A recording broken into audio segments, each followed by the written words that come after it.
안녕하십니까. 오늘은 이뇨제에 대해서 공부를 하도록 하겠습니다. 먼저 정내 남자 70세 환자는 4일째 숨이 차서 잠이 깼다고 했습니다. 그래서 4일째는 도저히 참을 수가 없어서 응급실에 내원했습니다. 이분은 누워서는 잠을 잘 수가 없고 앉아서 잠을 자든지 그다음에 자고 그다음에 맥박이 빨랐고 경증에 고혈압이 있었습니다. 그 다음에 다리에 부종이 있었고 덜숨 시에 양쪽 폐에 거품 소리가 났습니다. 그래서 이분들 블라드 케미스트를 해보니까 트로포닌 T는 정상이었습니다. 다시 말해서 심근 근육세포 안에 있는 트로포닌 T 단백질은 혈중으로 나오지 않았다는 이야기입니다. 달리 말하면 마이오카디얼 인파크션은 없습니다. 대신 BUN 크레아티닌이 높습니다. 이 BUN 크레아티닌은 신장으로 배설되어야 되는데 신장 기능이 나빠서 BUN 크레아티닌이 높게 되겠습니다. 심전도상에서 최근이 아니고 오래된 심근경색증이 있게 되겠습니다. 마이오카디얼 인파크션은 경과된 시간에 따라서 EKG상의 패턴이 다르게 나타나는데 초창기에는 가장 먼저 나타나는 것은 T웨이브가 톨 텐티드 텐트 치는 것처럼 톨 텐티드 T 양성을 나타내다가 그 다음에 시간이 지나면서 ST 엘리베이션 형태로 나타나고 그 다음에 더 시간이 지나서 나중에 올더 마이오카디얼 인파크션은 Q웨이브만 남게 되겠습니다.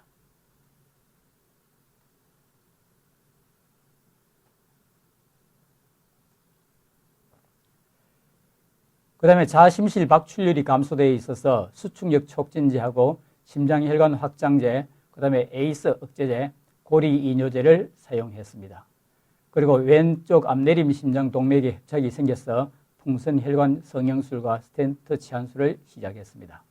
그래서 이번 시간에는 고리 이뇨제를 중심으로 이뇨제에 대해서 공부를 하도록 하겠습니다.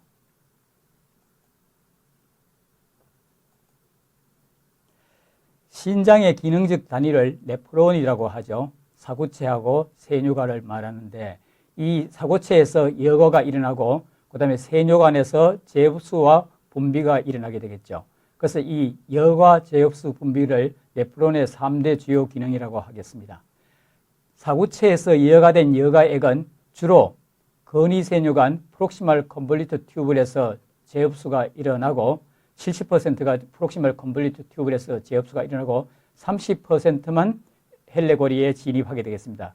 다시 이 헬레고리를 지나면서 20%가 제흡수되고 10%만 디스탈 튜블로 이행을 하게 되고 그 다음에 디스탈 튜블하고 콜렉팅 덕트를 지나면서 9%가 제흡수되고 마지막 끝에는 1%만 소변으로 나오게 되겠습니다. 그래서 만약에 이 제흡수와 분비가 일어나게 되는데 제흡수가 일어나는 게 프록시멀 튜블에서 제일 많다고 했죠. 그래서 프록시멀 튜블의 제흡수를 억제하는 어떤 약물을 사용하게 되면 소변량이 굉장히 많이 증가되기 때문에 실제 치료 효과는 오히려 부작용이 너무 심해서 치료제로서는 효과가 좀 떨어집니다.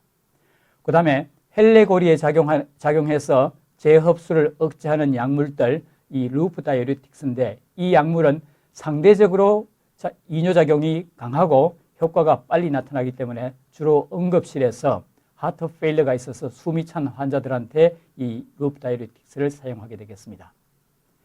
그 다음에 디스탈 튜블에 작용하는 티아자이드 이뇨제는 전체적으로 작용이 미약하긴 하지만은 혈압 조절에는 아주 유용하게 사용할 수가 있게 되겠습니다.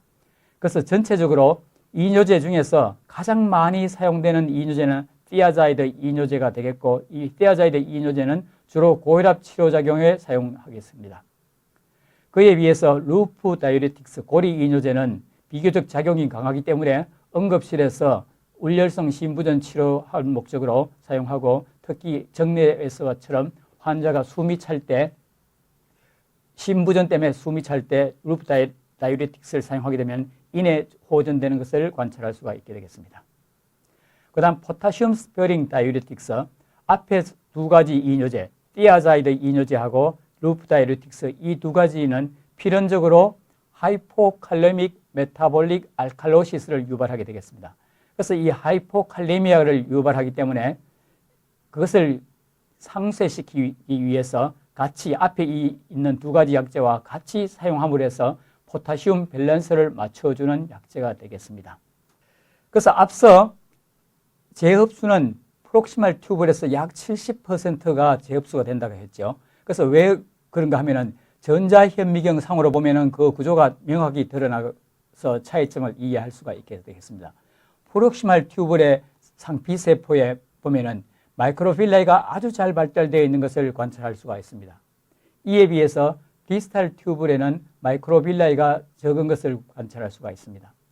다시 말해서 프록시말 튜블에서는 활발히 물질 이동이 일어난 멤브레인을 통해서 이 마이크로빌라이를 통해서 물질 이동이 일어난다는 것을 알 수가 있겠죠. 그래서 이 전자현미경 사진 또는 그 광학현미경 사진상에서도 자세히 보면은 마이크로빌라이 부분이 있으면은 프록시말 튜블이 되고 없는 곳은 디스탈 튜블이 되겠습니다.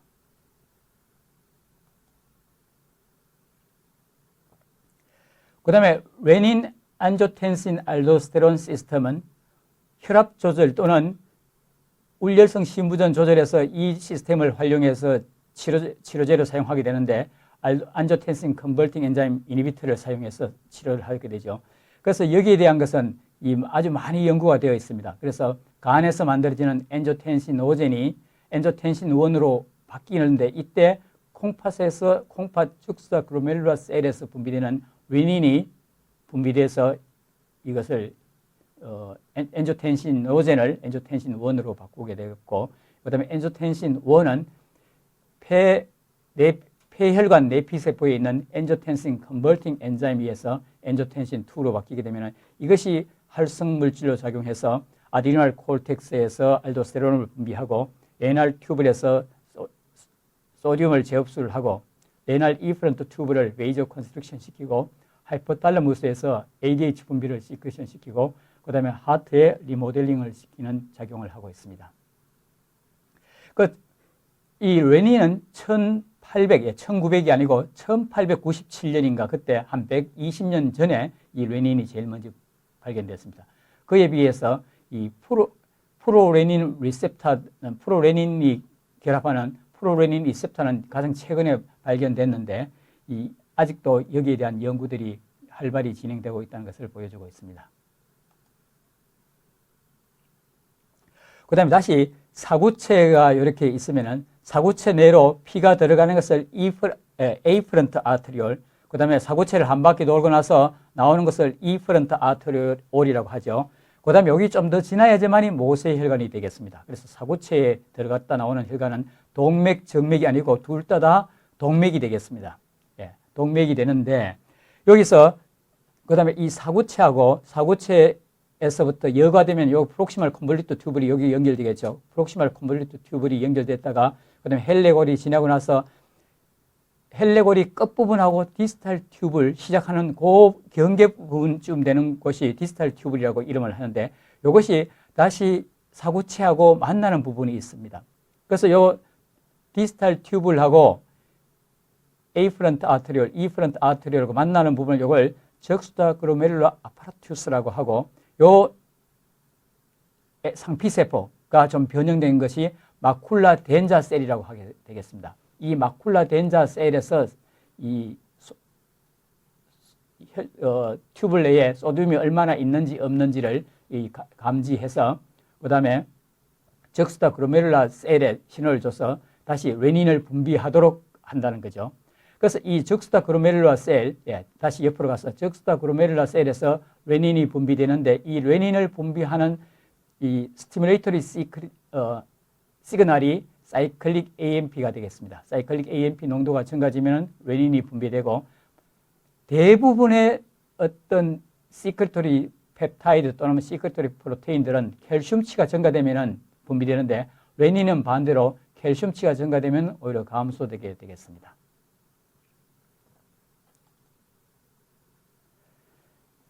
그 다음, 콜렉팅 덕트에 가면은 콜렉팅 덕트에서 이제 마지막 끝에 이제 물을 흡수할 때 아쿠아포린 종류가 여러 가지 있는데 그 중에서도 아쿠아포린2가 이 물을 재흡수하는 역할을 하게 되겠습니다. 이 아쿠아포린2의 이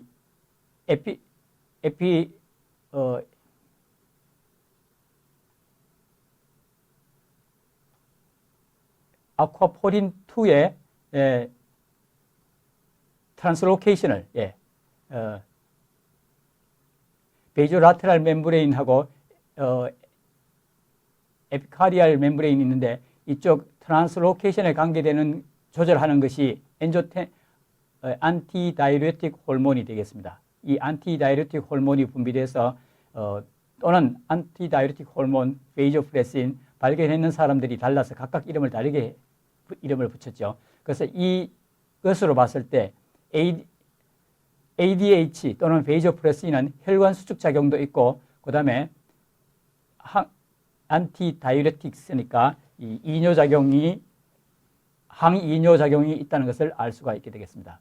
그래서 이 베이조프레신 리셉터 V2에 작용해서 그 다음에 이것이 이펙터 몰레큘인 아데니레이트 사이클레이즈에 작용하고 이 아데니레이트 사이클레이즈부터 사이클릭 AMP가 증가돼서 그 다음에 아쿠아포린을 트랜스로케이션 시켜서 물을 재흡수하도록 하게 되겠습니다. 그 다음 이 AMP, A트리알 또는 A타입 나트리우레틱 펩타이드, B타입 나트리우레틱 펩타이드 이것들이 작용하는 것은 나트리우레틱 펩타이드 리셉터 A 또는 B가 되겠고 그 다음에 C는 좀 이따 말씀드리겠지만 디코이 리셉터가 되겠습니다.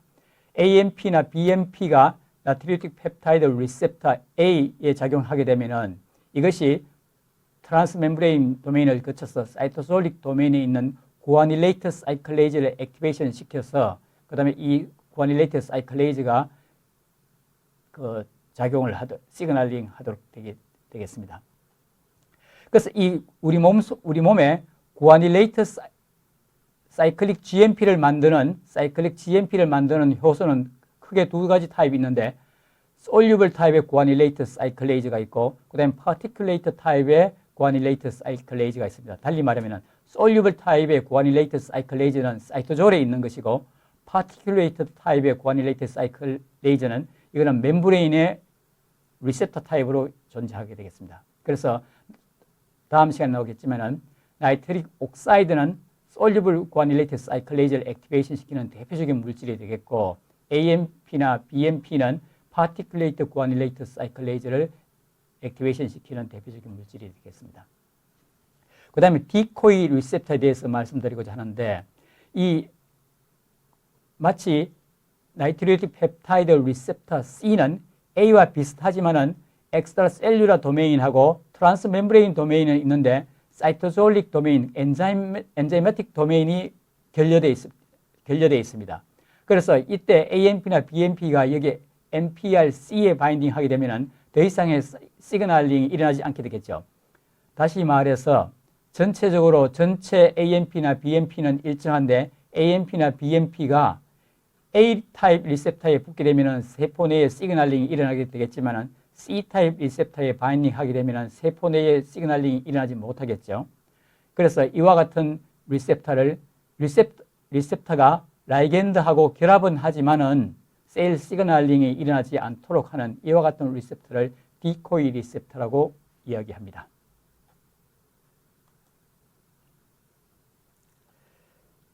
그 다음에 이 워터 채널 아쿠아포린은 피트 아그레라고 하는 이분이 존스 홉킨스 대학의 혈액종양내과 교수였는데 이분이 RH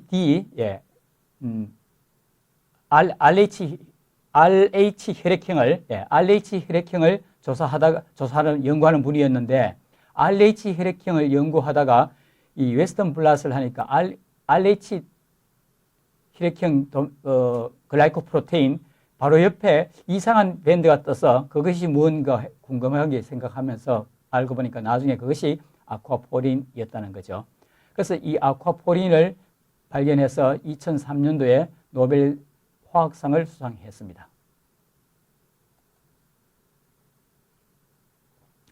그 다음에 이제 네프론의 3대 기능이 여과 기능이 있고 그 다음에 재흡수와 분비 기능이 있다고 되어 있는데 각각 프록시말 튜블, 헬레고리, 디스탈 튜블, 콜렉팅 덕트에서 분비와 재흡수를 하는 그렇게 트랜스포터들이 각각 다른 거죠. 각각 다르기 때문에 이 각 부위에서 일어나는 반응도 다르게 되겠습니다. 그래서 프록시말 튜브는 전체 필트레이트 중에서 70%가 재흡수되는데 이 중에서 소디움 하이드로젠 익스체인지 3가 있고 그 다음에 베스큘라 프로톤 ATPase가 있고 그 다음에 카보닉 안하이드레이즈 4 또는 2가 존재하게 되겠습니다. 그래서 이와 같은 것들에 의해서 이 카보닉 안하이드레이즈 2는 바이카보네이트 자체를 흡수하지 못하기 때문에 이 바이카보네이트하고 프로톤하고 결합을 시켜서 탄산을 만든 다음 콜라 속에 들어있는 그 공기방울이 탄산이죠. 이 탄산을 만든 다음 이 탄산이 다시 CO2하고 H2로 바꿔서 콜라 속에 들어있는 그 탄산이 디소시에이션 돼서 CO2로 나오게 되는 건데 이 CO2는 아주 물에 멤브레인에 잘 녹게 되겠습니다. CO2가 멤브레인에 잘 녹기 때문에 달리 말하면은 물은 어느 정도 극성을 띠고 있죠. 물은 이 산소를 기준으로 수소가 180도 위치에 있는 게 아니고 108도 위치에 있기 때문에 극성을 띠고 있고 CO2는 탄소를 기준으로 산소가 180도 양쪽으로 팔을 벌리고 있기 때문에 이것은 CO2는 비극성입니다. 따라서 CO2는 쉽게 세포막을 통과해서 다시 날숨을 통해서 빠져나오게 되겠습니다. 그 다음 여기서부터 이제 중요한데 헬레고리에는 NKCC2, 소디움, 포타슘, 2클로라이드 코트란스포터 2, 마지막 끝에 있는 G는 코트란스포터 2가 있게 되겠습니다. 그래서 줄여서 NKCC2라고 하는데 NKCC1은 우리 몸 세포의 골고루 유비쿼터스하게 보편적으로 유비쿼터스하게 존재하고 NKCC2는 헬레고리에만 존재하게 되겠습니다. 그래서 이 NKCC2는 소디움하고 포타슘하고 클로라이드 두 몰리큘을 동시에 이 세포 안쪽으로 트랜스포트하게 되겠습니다. 이것을 억제하는 대표적인 약제는 이 퓨로세마이드, 상품명으로 라식스라고 하는 이 약물이 되겠고 이 헬레고리에 작용한다고 해서 흔히 그 고리 이뇨제, 루프 다이유레틱스라고 그렇게 이야기합니다. 그 다음에 이 NKCC2가 억제가 되면은 고리 이뇨제에 대해서 억제가 되면은 소디움, 포타슘, 클로라이드가 재흡수가 되지 않고 이것이 소변으로 많이 빠져나오게 되겠죠. 소변으로 많이 빠져나오게 됐을 때 하이포칼레믹 메타볼릭 알칼로시스가 일어나게 되는데 이 왜 그런지를 다음 슬라이드에서 설명하도록 하겠습니다.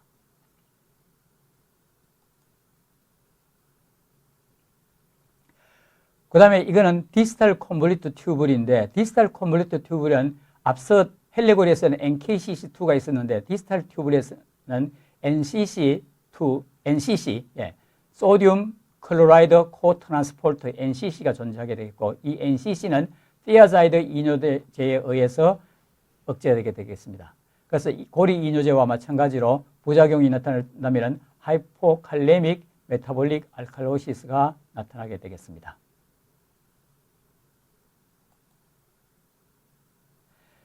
그 다음에 디스탈 튜브를 지나서 콜렉팅 덕트에 있는데 콜렉팅 덕트에는 세포가 종류가 몇 가지가 섞여 있어요. 콜렉팅 덕트는. 그래서 그 중에서 제일 도미넌트한 세포를 우리는 프린시플 셀이라고 하고 프린시플 셀 사이에 간간히 끼어 있다고 해서 인터칼레이티드 셀이라고 생긴 모양이 끼어 있다고 해서 인터칼레이티드 셀이라고 하는데 인터칼레이티드 셀은 또 종류가 보니까 A 타입 있고 B 타입 있고 A도 아니고 B도 아닌 세 가지 종류로 갈라지더라는 거죠. 그래서 먼저 프린시플 셀에 대해서 공부를 하면 이렇습니다. 알도스테론이 작용하는 사이트가 이 콜렉팅 덕트에 되는데 알도스테론이 세포막에 들어와서 다이머 형태로 트랜스크리션 팩터로 작용해서 이 단백질을 만들게 되는데 그 대표적인 단백질이 이낙이라고 에피텔리알 소디움 채널, 에피텔리알 소디움 채널 이낙하고 그 다음에 소디움 포타슘 ATPase를 만들게 되겠습니다. 그래서 알도스테론을 처치하게 되면은 이 이낙이 많이 만들어져서 소듐을 많이 흡수하게 되겠죠. 자, 그래서 이 앞에 두 가지 이뇨제, 고리 이뇨제와 티아자이드 이뇨제를 사용하게 되면은 위에서 흡수되지 못한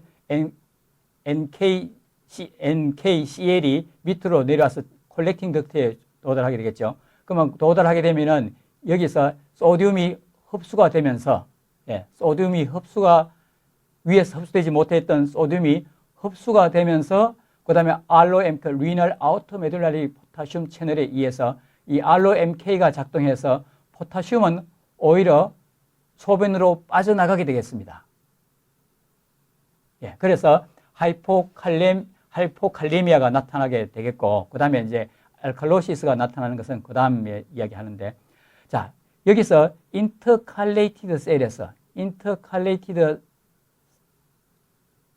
셀에서 보면은 좀 복잡한데 이 바이오카보네이트를 버리게 되겠죠. 클로라이드를 흡수하기 위해서 바이오카보네이트를 버리게 되니까 전체적 이거는 알카리를 띄고 있으니까 알카리를 버리게 되니까 애시도시스가 될 수가 있습니다. 그 다음에 여기서 다시 또 위쪽에서는 NA하고 클로라이드를 흡수하기 위해서 또 바이카보네이트를 흡수하게 되겠습니다. 그래서 여기서는 어느 정도 이제 상쇄가 되는데, 요거는 B타입이나 non-B타입은 어느 정도 상쇄가 되게 되겠습니다. 그 다음에 타입 A, 교과서에는 없는데, 타입 A에서 보면은 여기서 이 하이포칼레미아가 나타나기 때문에, 포타슘을 A타입 인터칼레이티드 셀에서 포타슘을 흡수하려고 하다 보니까 프로톤을 버려야 되는 거죠. 그래서 포타슘을 흡수하기 위해서 프로톤이 밖으로 많이 빠져나가기 때문에 전체적으로 알칼로시스가 오게 되겠습니다. 이건 좀 복잡하기 때문에 한 번만 더 설명하겠습니다. 위쪽에 헬레고리에서 고리 이뇨제나 티아자이드 이뇨제를 사용하게 되면은 헬레고리나 디스탈 튜블에서 NaCl, 그 다음에 포타슘이 흡수가 되지 못하고 콜렉팅 덕트에 도달하게 되겠습니다. 콜렉팅 덕트에 도달하게 되면은 이낙이 작용해서 소듐을 많이 흡수를 하게 되고, 소듐을 많이 흡수하다 보면은 포타슘을 소변으로 배설해야 됩니다. 그래서 이때 하이포칼레미아가 나타나게 되고, 이 하이포칼레미아는 실제로 포타슘은 피 속에 포타슘이 정상치가 4기 때문에 1만 떨어지더라도 4가 3이 됐다고 하면은 25%가 감소한 거죠. 그래서 아주 미묘하게 조절되기 때문에 이것을 조절하기 위해서 우리 A타입의 인터칼레이티드 셀에서는 포타슘을 흡수하기 위해서 수소이온을 소변으로 버리게 되겠습니다. 그래서 하이포칼레미아가 나타나게 되면 알칼로시스가 동반된다고 할 수 있겠습니다. 그래서 이제 이게 어떤 문제가 있는가 하면 임상적으로 이와 같은, 이제 이분은 간이 나빠서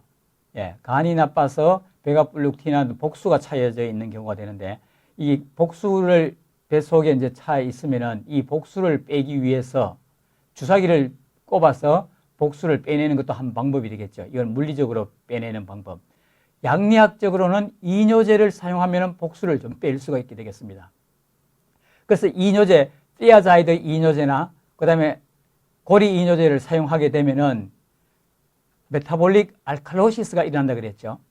그래서 간이 나쁘기 때문에 몸속에서 해독작용도 잘 되지 않기 때문에 암모니아가 많이 있습니다. 그래서 안 그래도 암모니아가 이 보드라인으로 그 병을 일으킬 정도로 암모니아가 몸속에 가득 차 있는데, 이 전체 암모니아하고 암모니움 이온 전체 양은 일정한 상태에서 이뇨제 사용으로 의해서 메타볼릭 알칼로시스가 되면은 고등학교 화학시간에 배운 르샤텔리어의 화학평형의 법칙에 따라서 이게 알칼로시스가 되면은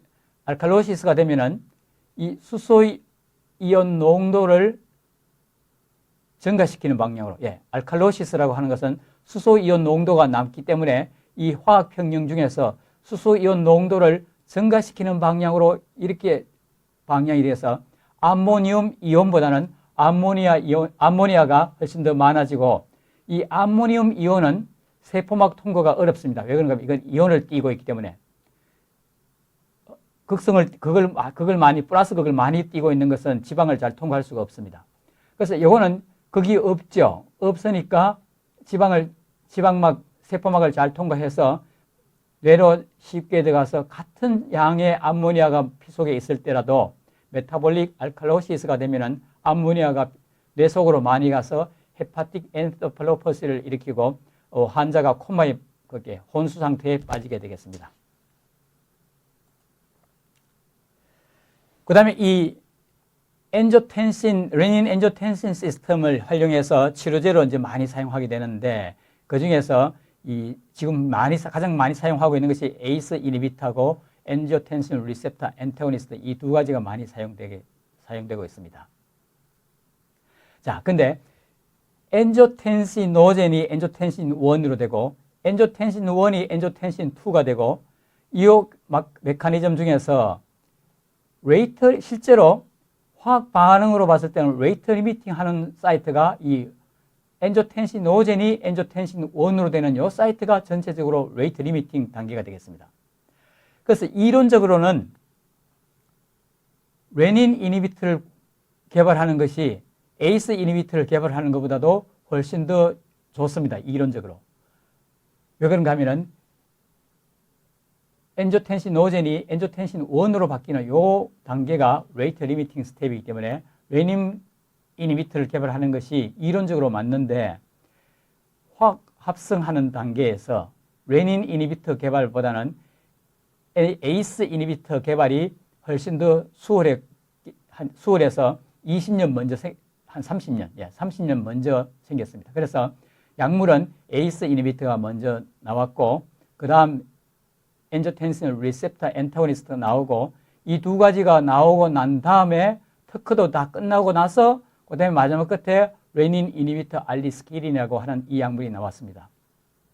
그래서 이 마지막 끝에 개발하는 알리스키린 개발한 건 굉장히 기술적으로도 어렵기 때문에 가장 최근에 이제 개발됐는데, 이 두 가지 약제가 먼저 선점을 해 있었기 때문에 이론적으로는 레닌 이니비터가 가장 좋을 것 같지만은 실제로 이 두 가지 약제에 의해서도 충분히 레닌 이니비터 효과를 볼 수 있기 때문에 이 약물은 개발하는 데 돈은 많이 들었지만은 실제로 시판되지는 별로 못했습니다. 우리나라에는 시판되지도 않고 있습니다.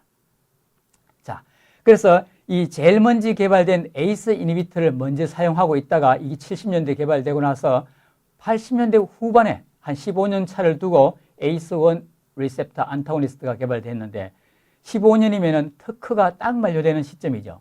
그래서 제일 처음에 시장에 에이스 이니비터가 개발돼가지고 시판되고 있었는데, 이거의 부작용이 뭔가 하면은 에이스 이니비터는 에이스도 억제하지만은 키니네이즈 2도 억제하는 작용을 가지고 있습니다. 그래서 에이스 이니비터에 의해서 엔조텐신 2 합성도 억제되지만은 브라드키닌이 이넥티브 펩타이드로 파괴되지를 못하기 때문에 피 속에 브라드키닌이 많이 남아서 이것이 마른 기침을 일으키는 부작용을 있었습니다.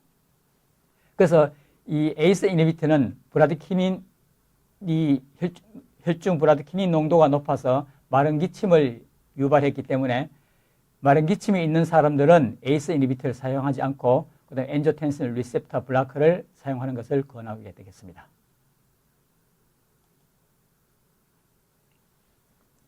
그 다음에 마지막 슬라이드인데, 요 구조가 만니톨이 되겠습니다. 예, 만니톨이 되겠고, 요 만니톨에 대해서 이야기하고자 하는데, 이 1탄당, 글루코스, 그 다음에 프룩토스, 마노스, 이 세 가지는 구조가 비슷비슷하죠. 그래서 분자량이 똑같이 180이 되겠습니다. 그래서 182성질체인데, 이 중에서 마노스 상태에서 여기 알데하이드가 되어 있는데, 이 알데하이드에 수소 한 분자가 붙어가지고 붙는 것이 만니톨이 되겠습니다. 그래서 이 앞에 끼 분자량이 180이니까 그 다음에 수소 한 분자 H2가 더 붙어서 분자량은 182가 되겠습니다. 자, 구조적으로 차이점을 한번 보겠습니다. 요 구조하고 차이점은 뭔가 하면은 여기 수소 이온이 붙음을 해서 여기 알데하이드 구조가 되어 있는 상태에서부터 이게 다 알코올 구조로 바뀌게 되는 거죠. 요 마노스 자체만 하더라도 전부 다 OH가 있으니까 이것이 극성을 띄어서 상당히 워터 솔루블 합니다. 마치 여러분들 포도당이나 설탕 물에 잘 녹죠. 예. 포도당 물에 잘 녹습니다. 설탕도 물에 잘 녹고 여기 그렇게 워터 솔루블 하게 되어 있어요. 워터 솔루블 한데 여기 OH가 요 알데하이드가 OH로 바뀌면은 더욱더 물에 잘 녹게 되겠습니다. 그래서 물에 잘 녹는다는 이야기는 지방에 안 녹는다는 이야기가 되겠고 요 세 가지 물질은 세포막 통과가 잘 안 되기 때문에 우리 몸 속에서 요 물질을 트랜스포트하는 수송체가 단백질 도움을 받아서 수송이 되게 되겠습니다. 근데 이 만니톨은 우리가 진화론적으로 옛날에는 뭐 100만 년 전에는 그랬는지 모르지만 이것을 이 만니톨을 에너지원으로 사용해 오질 않았기 때문에 만니톨 수송체는 없습니다. 그래서 이 만니톨을 먹게 되면은 몸속으로 흡수가 되지를 않게 되겠습니다. 예, 그런데 이 만니톨을 만약에 정맥 내에 주사하게 되면 어떤 일이 벌어지겠냐 하는 거죠. 만니톨을 정맥 내에 주사하게 되면은 이게 세포막으로 들어가질 않는 거예요. 세포막으로 들어가지 않기 때문에 주로 이 뇌출혈이 있거나 또는 뇌에 뇌졸중이 있을 때 이것을 사용합니다. 자, 만니톨은 신경외과 수술할 때 쓴다고 되어 있는데 만약에 여기 뇌출혈이 생겼어요. 뇌출혈이 생겼으면 여기 충격을 받고 여기만 충격받고 여기는 출혈이 생겼고 나머지 부분도 이 상대적인 자동차 사고로 이렇게 충격이 이만큼 피가 날 정도면 나머지 부분도 이 스컬에 들어박아서 충격이 상당하겠죠. 그래서 좀 뇌가 퉁퉁 붓게 되겠어요. 퉁퉁 붓게 되니까 뇌는 전체적으로 이 스컬 안에 쌓여져 있기 때문에 더 이상 어디로 도망갈 데가 없는데 뇌압이 높아지면은 가장 큰 구멍이 포라멘 매그넘이죠. 그래서 포라멘 매그넘 쪽으로 뇌가 밀리게 되는 거예요. 그래서 포라멘 매그넘 쪽에 밀리게 되니까 이 부분이 눌려가지고 여기 있는 게 뭐가 있어요? 바로 숨골이 있는 거죠. 그래서 뇌출혈 이 자체는 그렇게 위험하지 않은데 뇌출혈에 의해서 이 브레인 이디마가 생기고 숨골을 눌려서 숨을 못 쉬어서 죽게 되는 거예요. 뇌출혈이 있을 때 죽게 되는 것은 이 뇌출혈 때문에 죽는 것이 아니라 브레인 이디마가 와서 숨골이 눌려서 숨을 못 쉬어서 죽는다는 거죠. 그래서 이럴 때 수술하려고 하면 이 부분을 이 스컬을 뚫고 들어가서 피를 이제 씻어내는 일을 하게 되는데 이때 그냥 스컬에다 구멍을 이만큼 뚫으면은 안 그래도 뇌압이 높던 것이 높아서 뇌가 밖으로 빠져나오겠죠. 그러면서 엄청난 뇌 손상을 일으킬 수 있는데 이때 만니톨을 IV 하면은 이것이 몸속을 빙빙빙빙 돌면서 몸속에 세포 속에 있는 물을 삼투작용을 통해서 세포 속에 있는 물을 쭉 빼주기 때문에 뇌압이 낮게 되고 이때 수술을 할 수 있게 되겠습니다. 그래서 정리하면은 이 만니톨은 신경외과에서 뇌 수술할 때 또는 안과에서 눈 아이볼 안쪽에 아이볼 안에 수술할 때 이 만니톨을 사용한다고 알면 되겠습니다. 그래서 지금까지 우리가 배우고 또 앞으로 배울 양리학의 많은 약물들은 대부분 다 수송체를 통해서 양리작용을 나타내는데 그중에서 99%가 수송체를 통해서 양리작용을 나타내는데 1% 정도가 수송체를 통하지 않고 양리작용을 나타내는 대표적인 약제가 바로 이 만니톨이 되겠습니다. 이 만니톨이 양리작용을 나타내는 것은 물리적인 현상, 즉 삼투작용을 통해서 삼투압을 증가시켜서 세포 내의 물을 빼기 때문에 양리작용을 나타내게 되겠습니다. 감사합니다.